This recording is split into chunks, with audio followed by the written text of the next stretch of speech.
ఒక చిన్న గ్రామంలో రవి అనే యువకుడు ఉండేవాడు. రవి చాలా తెలివైనవాడు. కానీ అతనికి ఇంగ్లీష్ అంటే చాలా భయం. పట్టణానికి వెళ్ళినప్పుడు ఎవరైనా ఇంగ్లీష్లో మాట్లాడితే సమాధానం చెప్పలేక తలదించుకునేవాడు.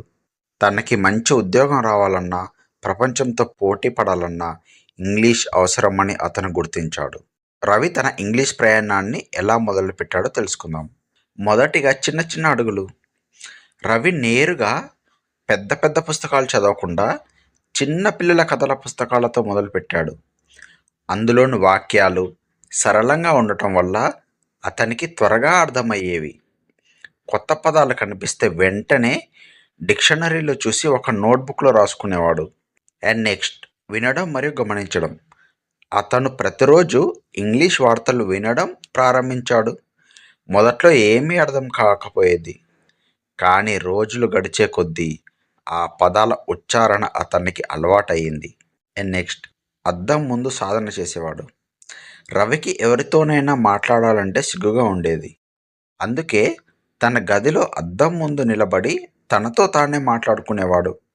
తప్పులు చేసినా పర్వాలేదు, కనీసం ప్రయత్నిస్తున్నాను అని తనని తాను ప్రోత్సహించుకునేవాడు. అండ్ నెక్స్ట్, స్నేహితుల సహాయం. తనలాగే ఇంగ్లీష్ నేర్చుకోవాలనుకునే స్నేహితులతో కలిసి ఒక గ్రూప్ ఏర్పాటు చేసుకున్నాడు.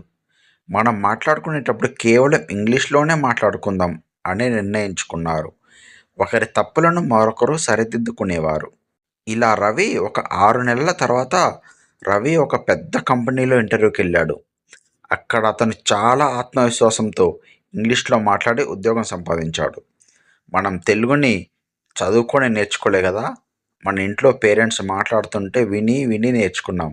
మనకు నేర్చుకోవాలనే పట్టుదల ఉంటే ఏ భాష కష్టం కాదు. నిరంతర సాధన మాత్రమే మిమ్మల్ని విజేతగా నిలబెడుతుంది.